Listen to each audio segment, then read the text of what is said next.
Coucou à toi, bienvenue dans cette nouvelle vidéo de guidance pratique. Alors c'est parti, je vais à nouveau travailler avec l'oracle des énergies lumineuses. Si tu as loupé la première vidéo, eh bien c'est vraiment une vidéo des les premiers pas avec son oracle qui va vraiment expliquer tout ce qui se passe avant la guidance. Mais aujourd'hui, eh bien, je souhaite compléter cette vidéo avec donc toujours cet oracle pour te parler justement de comment en fait, on va dire comment je procède pour interpréter une carte. Alors, sur quoi je me concentre quand je souhaite interpréter une carte et eh bien comment je procède. Alors c'est une vidéo que je pense qui sera assez rapide, mais je sais que je parle beaucoup, alors je ne vais rien promettre.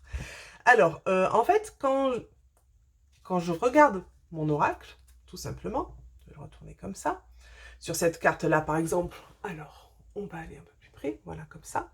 Sur cette carte-là par exemple, il y a le chiffre 15, l'équilibre et l'illustration, ok? Donc en fait, c'est ma façon de procéder.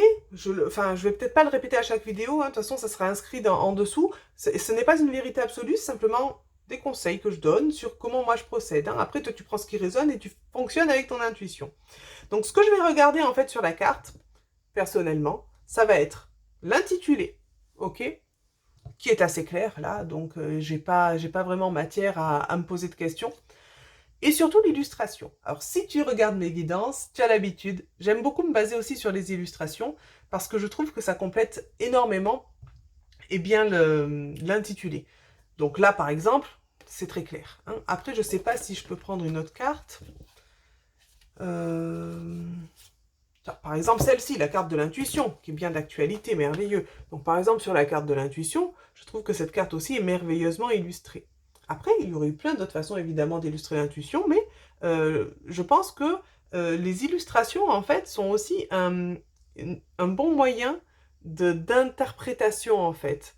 On peut se baser dessus pour interpréter au-delà de l'intitulé de la carte. Et ça, c'est quelque chose en fait que parfois, eh bien, on ne fait pas toujours. Alors, attention, hein, il n'y a pas de mauvaise façon de faire, mais de mon côté, en tout cas, je trouve ça intéressant aussi d'aller au-delà des mots, en fait, et de voir ce que l'illustration éveille en nous.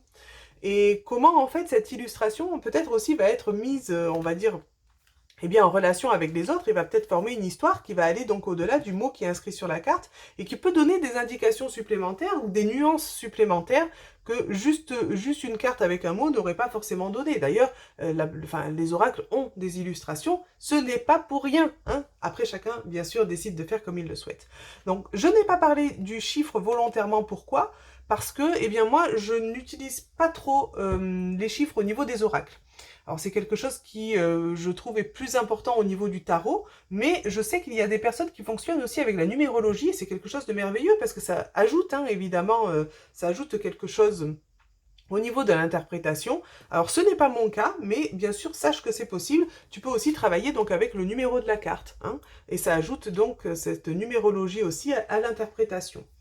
Ce que j'ai dit dans la vidéo précédente et que je vais rajouter ici à nouveau parce que je pense que c'est important de l'ajouter, de le répéter du coup, si tu as déjà entendu ça, eh bien, tu sauras de quoi je parle.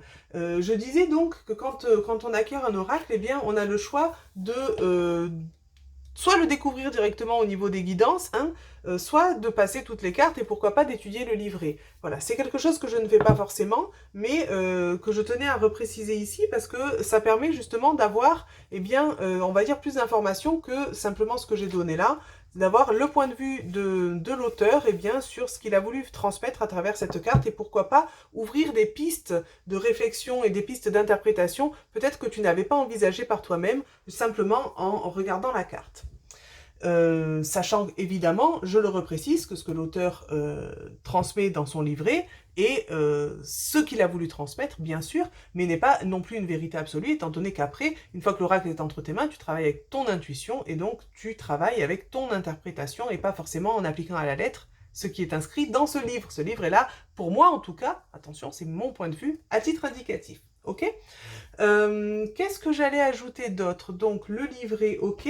Ce qui va être intéressant ensuite, c'est aussi de voir que peut-être à la première ouverture de ton oracle, eh bien tu vas regarder cette carte de l'intuition ou cette carte de Gaïa, ou cette carte du lâcher prise, et avoir une certaine interprétation, une certaine idée qui va arriver en toi, cette carte va avoir une certaine résonance pour toi, et sache que c'est pareil, hein, ta première idée ou on va dire l'idée linéaire que tu te fais de cette carte avec par exemple la définition de l'intuition sans aller chercher plus loin, c'est quelque chose, enfin sans aller chercher plus loin, il n'y a pas de reproche, hein, mais c'est généralement ce qu'on fait, on voit oh l'intuition ok, Gaïa ok, ancrage etc, oh lâcher prise ok, l'éveil ok, et on va pas forcément chercher plus loin. Par contre une fois qu'on est dans un tirage, là c'est différent parce que déjà il y aura pardon, un contexte différent parce qu'on va nommer une question ou un domaine, un thème général pour la guidance, et puis surtout les énergies aussi du moment seront différentes, ton intuition à ce moment-là, il sera connecté de façon différente parce que le but sera différent,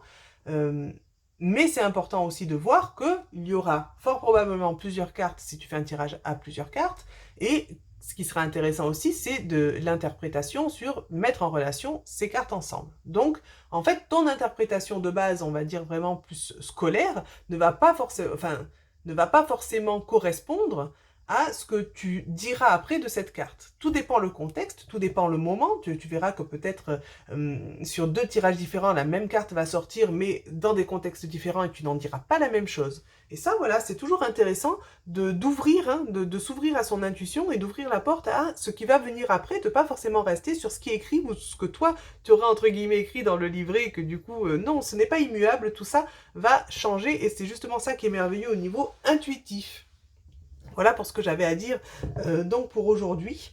Ce que je trouve juste intéressant, c'est de faire cette petite interprétation carte à carte, on va dire, une carte après l'autre.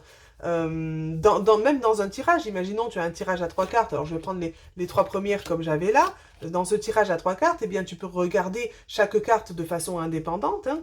Donc c'est-à-dire commencer par la première, la deuxième, puis la troisième, tu regardes l'intitulé, tu regardes le chiffre si jamais c'est quelque chose qui te parle, et tu regardes l'illustration. Tu vois ce que ça éveille en toi, tu vois au niveau intuitif ce qui ressort, et puis après ce qui est intéressant bien sûr, c'est de mettre les cartes en relation entre elles. Et là, à ce moment-là, ça sera le sujet de la prochaine vidéo, vu qu'enfin sur la prochaine vidéo, je l'avais dit, je le ferai, je passerai donc à la fameuse guidance, mais je trouvais que ces premiers pas et tout ce avant la guidance était aussi important parce que, eh bien, il y a beaucoup de personnes qui le savent déjà si, évidemment, elles pratiquent les guidances. Et puis, il y a peut-être des personnes qui sont, je sais pas pourquoi j'ai dit petites, excusez-moi, des personnes qui sont, eh bien, en train de s'intéresser à ce sujet-là et qui découvrent et qui, pourquoi pas, ont fait besoin de ces conseils. En tout cas, moi, c'est avec grand plaisir que je lirai tes commentaires. Si jamais tu en as, si tu veux échanger avec moi, eh bien, sur ce sujet, sur ta façon de procéder ou autre, hein, moi, c'est avec grand plaisir que je te lirai. Et je te dis à très très bientôt, donc, pour une nouvelle vidéo et donc pour la fameuse guidance, enfin, l'exemple de tirage avec la guidance. À très bientôt!